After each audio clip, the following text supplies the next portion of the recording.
انہوں نے کہا کہ میں حقانی کو کبھی ملا ہی نہیں ہوں. کون؟ یہ باجوہ صاحب.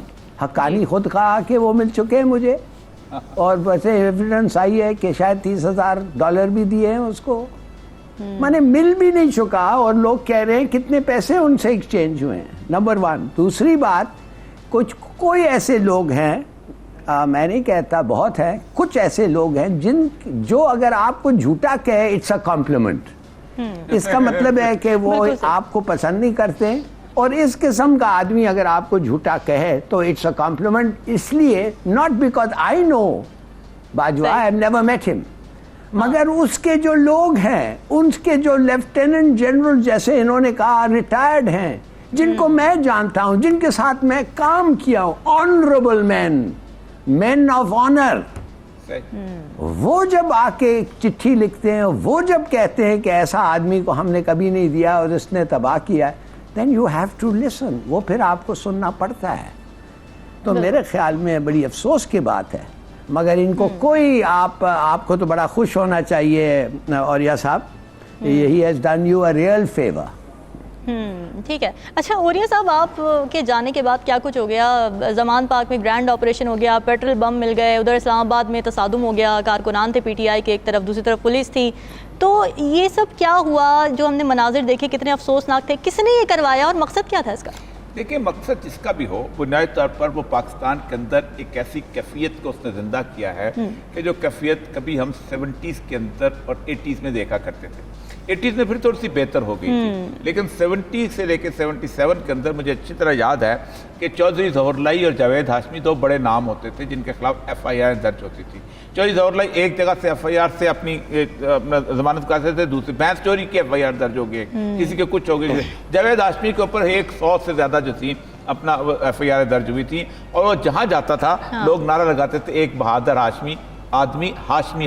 اور یہ لیول آ گیا تھا. اور پھر ہائی کورٹ نے ایک آرڈر کیا تھا, یہ پاکستان نہیں, جوڈیشری کی نہیں, دنیا کی جوڈیشری کی تاریخ میں ایک بہت بڑا آرڈر ہے. مجھے لگتا ہے کہ کل یا پرسوں تک عمران خان کو یہ آرڈر بھی ہائی کورٹ کو کرنا پڑے گا, کیونکہ جو یہ حرکتیں ہو رہی ہیں یہ پاکستان کو بنیادی طور پر رسوا کرنے کی. انہوں نے کہا تھا یہ تمہارے پاس کتنے کیسز ہیں, ہائی کورٹ کا آرڈر ہے, آن ریکارڈ آرڈر ہے 1976 کا, PLD کے اندر موجود ہے کہ اتنے لوگ ہیں, تمہارے پاس 100 کیسز ہیں. انہوں نے کہا ہاں بالکل یہ 100.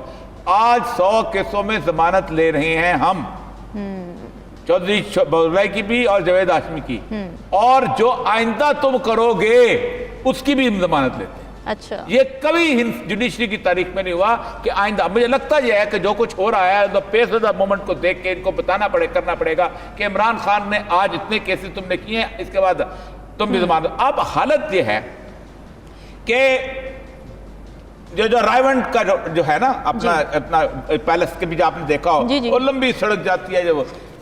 جب نوٹس سرو ہوتے تھے نا مریم نواز کو, جب نوٹس سرو ہوتے تھے نا اس کو نواز شریف کو, یا اس کو سرو ہوتے تھے اپنا شہباز شریف کو, تو یہ اس کے گارڈ اور گن مین نوٹس ریسیو نہیں کرتے تھے, یہ دروازے پہ چسپاں کر کے آ جاتے تھے. اور حالت یہاں یہ ہے کہ آپ ایک ایسا 2 نمبر کا کیس جیسے توشہ خانے کا کیس ہے, اس کے اندر آپ جا کے ایکشن کرتے ہو, اس ایکشن کے اندر آپ لوگوں کو مارتے ہو, اور اس میں ایک معصوم سا بیچارہ ضلع شاہ اس کو مار دیتے ہو, اور اس کو تشدد کر کے مار دیتے ہو. یعنی آپ اندازہ کریں, میں ایک آئی جی صاحب ہمارے یعقوب صاحب ہمارے دوست ہیں, بلوچستان میں رہے ہیں ہمارے ساتھ وہاں پر, انہوں نے کہا اس طرح کے جو نوٹس ہیں, بڑی مزدار, انہوں نے ایک ٹی وی میں کہہ رہے تھے, اس طرح کے نوٹس جو ہیں پولیس کے تھانوں میں اکثر پڑے رہتے ہیں, اور وہ کہتے ہیں یار جس دن تعمیل کرانی ہوگی ہم کروا دیں. آپ نے یہ کیا. پھر آپ نے ایک چھوٹا سا کیس, جس کیس کے اندر صرف فرد جرم جو ہے, آپ چیف جسٹس صاحب کھڑے ہو کے کہتے ہیں کہ جی دنیا کو جو ٹیکنالوجی آ گئی ہے اس سے فائدہ اٹھانا چاہیے, ٹھیک, اس سے جیسے کہتے ہیں اپنا آن لائن گواہی بھی لے سکتے ہیں. اور عمران خان کو کہا جاتا ہے کہ آپ وہاں پر آئیں. پھر اس کے بعد جو عمران خان نے الزام لگایا ہے, میں سمجھتا ہوں پاکستان کے انڈیپینڈنٹ تحقیق ہونی چاہیے کہ وہ کون لوگ تھے جو اندر داخل ہو رہے تھے, اور ان کے ہاتھ پیچھے بندے پڑے ہوئے, ہاتھ میں ہتھکڑیاں پکڑی ہوئی تھیں, جو بھی پکڑا ہوا تھا, مجھے نہیں پتا وہ رسیاں کیا تھیں, لیکن اس کی تحقیق ہونی چاہیے. یہ بہت امپورٹنٹ چیز ہے. اس کے بعد آپ سوچیں, کبھی ایسا ہوا تھا کہ آپ ایک ایکس پرائم, کبھی نہیں ہوا. ایوب خان جیسا ڈکٹیٹر رہا, اس کا ضیاء الحق جیسا ڈکٹیٹر رہا, آپ اس کو دیکھیں, اس کا ڈکٹیٹر کون, مشرف زیادہ ڈکٹیٹر, لیکن کبھی ایسا نہیں ہوا کہ کسی آدمی کے گھر کے اندر گھسیں جہاں اس کے بچے موجود ہوں, جہاں اس کی فیملی موجود ہو, جہاں اس کی بہنیں اور بہنوئی موجود ہو, وہاں آپ داخل ہوئے. آپ سوچ سکتے ہیں کہ آپ نے کیا ادھم مچایا اس گھر کے اندر جا کے. لیکن اوریہ صاحب, جو نون لیگ ہے نا, وہ یہ کہتی ہے کہ جی مریم نواز کے آپ فلیٹ میں گھس گئے تھے رات کے وقت, اب آپ کو یاد نہیں آئی تھی چادر چار دیواری. فلیٹ میں نہیں گھسے تھے, ہوٹل کا کمرہ تھا, ہوٹل کا کمرہ. وہ اس چیز کو ہوٹل کے کمرے, دیکھیں میری بات سے, ہوٹل کے کمرے میں آپ نے جا کے نوک کیا غلط کیا. ہم نے اس وقت بھی کہا تھا غلط کیا.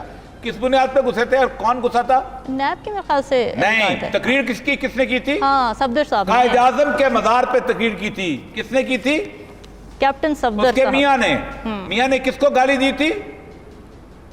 سر وہ تو دونوں الگ الگ کمروں میں تھے, تو مریم نواز صاحبہ کیسے؟ اللہ اکبر, یہ تو اچھی بات ہے, دونوں الگ الگ کمرے میں تھے. یہ تو اللہ تعالیٰ ان کو مزید قریب لائے اور ان پہ وہ رہنے دیتے ہیں, اس پہ بات رہنے دیتے ہیں. ہاں, آپ اندازہ نہیں کر سکتے جس باجوہ جس کی بات کر رہے ہیں نا, جن کو جو کہہ رہا ہے میں نے نوکری دلوائی تھی, میں نے ایک ٹی وی میں کام کر رہا تھا, اسی خواب کے اوپر تذکرہ ہو رہا تھا, اور جس طرح انہوں نے اس ٹی وی کے مالک کو ڈرایا تھا نا, اور مجھے وہاں چھوڑنا پڑا تھا, میں نے کہا نہیں میں آپ کو دوا نہیں, مجھے چھوڑنا. اس وقت تو میرے تو ایک اتنے سے کلپ کے اوپر شور مچ کے تھا, یہاں باجوہ صاحب خود نہیں کودے ہوں گے, تو کس نے کیا تھا؟ اس نے. اچھا, وہ ایک کوئی انسلٹ دنیا نے کنڈیم کیا.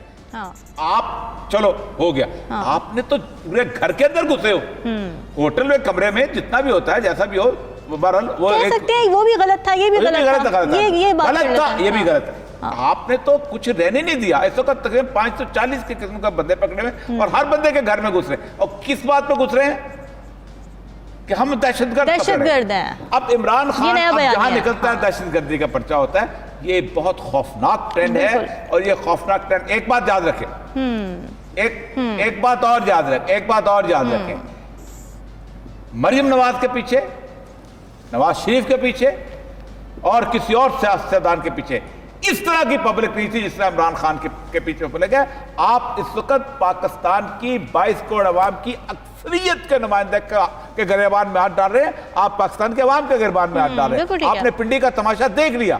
میں نے اپنی زندگی میں اس طرح کی صورتحال نہیں دیکھی عوام کی کہ لوگ کنٹینر اٹھا کے پیچھے پھینک. افسوسناک سچویشن تھی.